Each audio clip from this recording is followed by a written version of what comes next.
se entiende por freudo-lacanismo?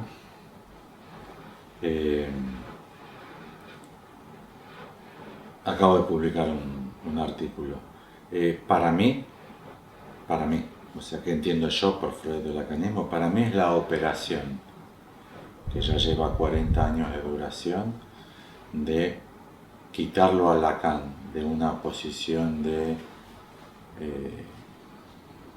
un autor que diseña un psicoanálisis contrario al de Freud para convertirlo en un desarrollo freudiano. O sea, hacer de Lacan como si fuese un caso similar al de Melanie Klein, Anna Freud, o sea, un desarrollo. Me parece que freudo-lacanismo para mí es el nombre de esa operación. Me parece de una sinceridad notable, convertir a Lacan en un desarrollo de Freud. Para los freudio-lacanianos,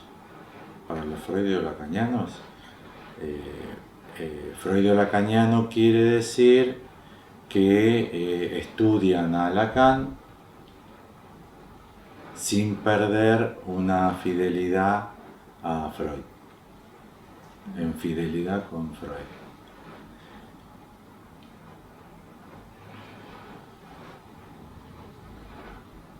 Por mi conocimiento muy acotado de psicoanalistas no lacanianos, o sea, anafreudianos y kleinianos, de Argentina y un poco de América Latina,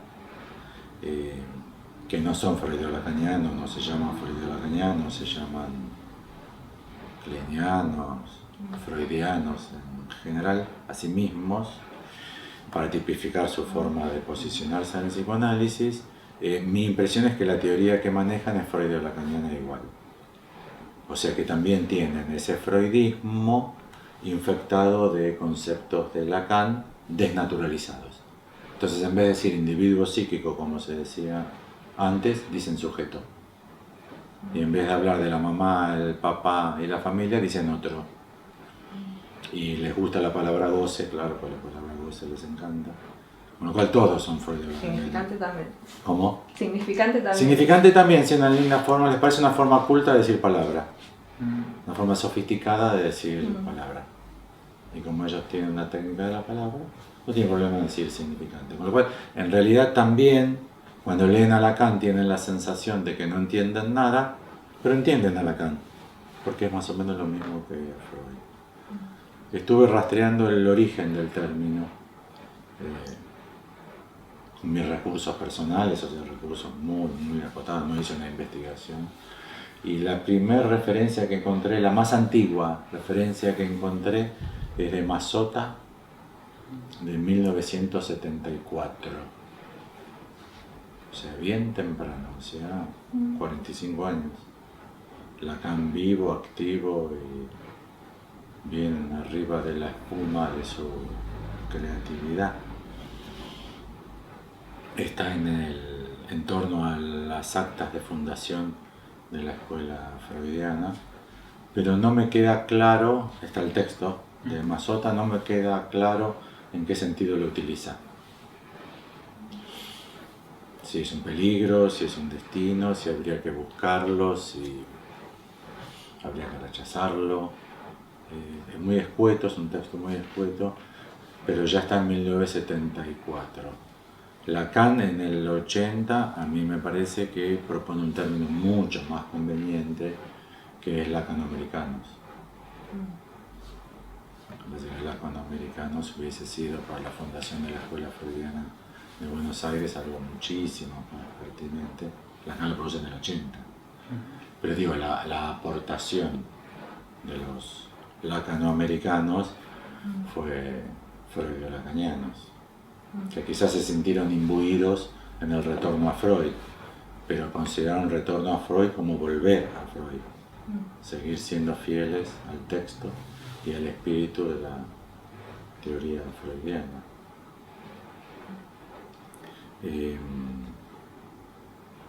Igualmente no hay que perder de vista que también freudo-lacaniano quiere decir que es un mix insondable de miles de posiciones absolutamente no formalizadas y no diferenciadas suficientemente.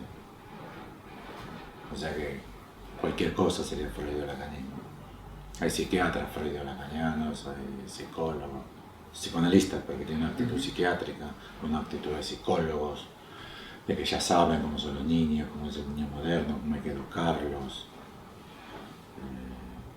menos medicación, más padres, son psicólogos que son freudo-lacanianos.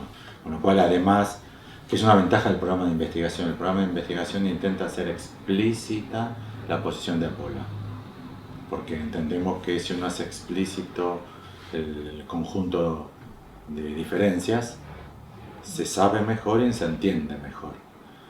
Pero en realidad lo que sucede es que freudo-lacaniano también quiere decir prácticamente cualquier cosa, porque no está bien delineado qué quiere decir a diferencia de freudiano, kleiniano, anafreudiano, winnicottiano. ¿Qué diferencia? Incluso las grandes escuelas, instituciones freudio-lacanianas, ¿por qué se diferencian? ¿Qué diferencia hay entre Miller y Soler? Entre Jacqueline Miller y Colette Soler. ¿Qué diferencia teórica? ¿Tienen el mismo programa de investigación? ¿Piensan igual? ¿Son freudio-lacanianos? ¿Son el mismo? Me parece que también es la bolsa de gatos. Freudio-lacaniano también es una bolsa de gatos, que es la versión más pobre, lamentablemente, porque es la que menos permite estudiar e investigar en qué consiste.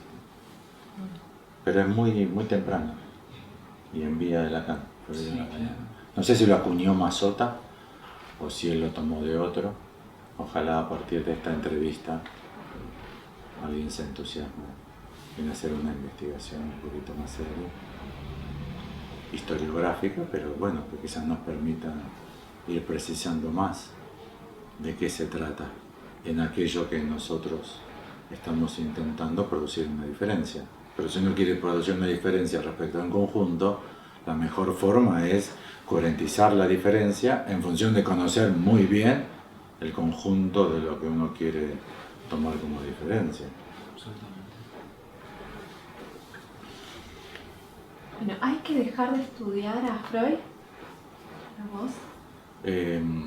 Bueno, es una pregunta que tiene, no me refiero a vos, pero que tiene modalidad de pregunta de alumno a maestro, ya que si uno investiga, yo te diría, si vos me dijese, yo quiero investigar X, ¿qué debería leer para X? ¿O qué debería estudiar? ¿O qué no me podría saltear? Pero leer a Freud, ¿qué quiere decir? Depende de tu pregunta, depende de tu cuestionamiento. No se puede leer todo. Ya no se puede leer todo. Nunca se pudo leer todo, ahora menos. Leer a Freud son los 24 volúmenes más la correspondencia. Leer a Lacan son los 30 seminarios. De los primeros 3 hay algunas notas. ¿Sí? Pueden ser 30, más escritos, más otros escritos, más todo lo que no entró todavía en escritos y otros escritos, más todas las referencias de Freud biológicas, lingüísticas, antropológicas y filosóficas, y todas las de Lacan, matemáticas, topológicas.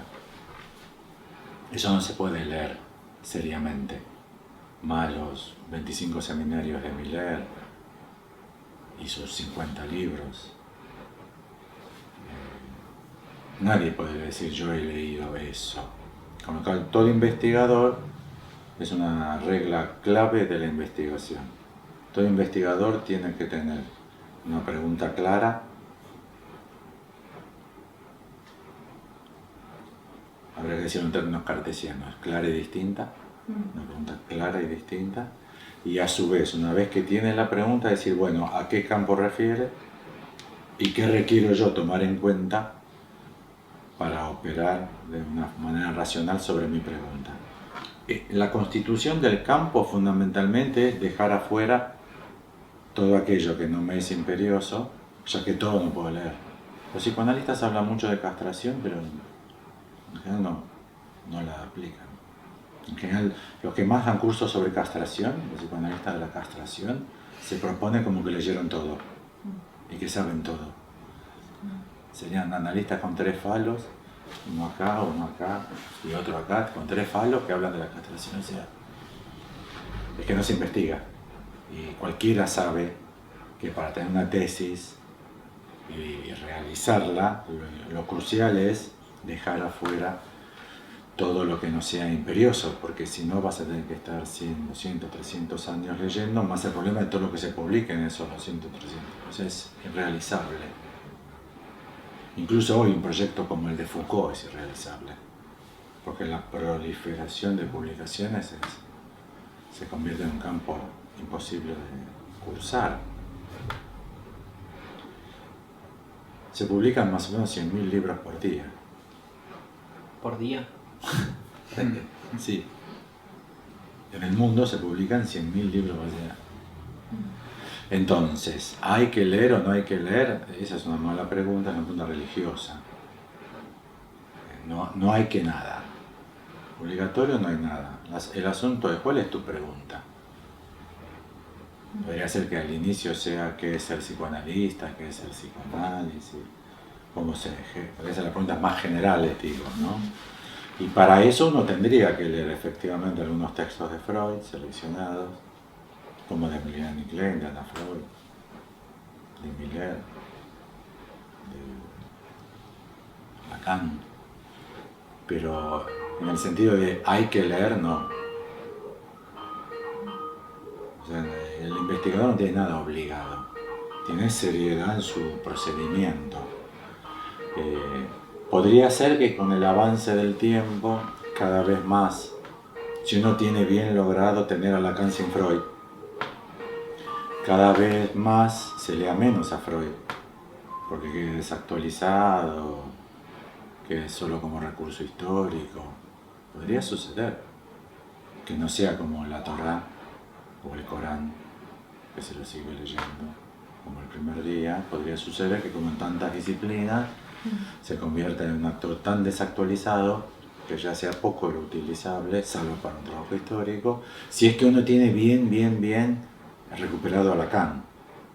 Si uno todavía tiene en la cabeza la mezcla absoluta freud-lacaniana, y haría falta leer a Freud para que sepa que lo que se le enseña como de Freud es de Lacan, o lo que se le enseña de Lacan es de Freud. Si no lo tiene desambiguado, tendrá que leer un poco para desambiguar. Pero podría ser que como conjunto de las disciplinas racionales, de al menos cierta orientación científica, ya no se lee tanto Claude Lévi-Strauss.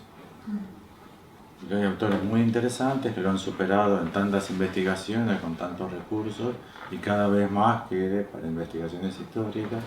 No me parece que sea un crimen, no me parece que sea algo rasgarse las vestiduras, tirarse ceniza arriba de la cabeza.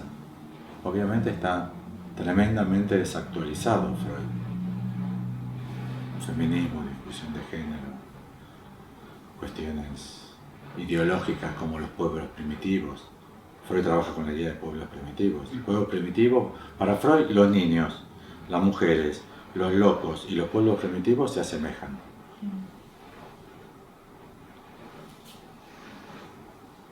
Más facho e imperialista es difícil de decir.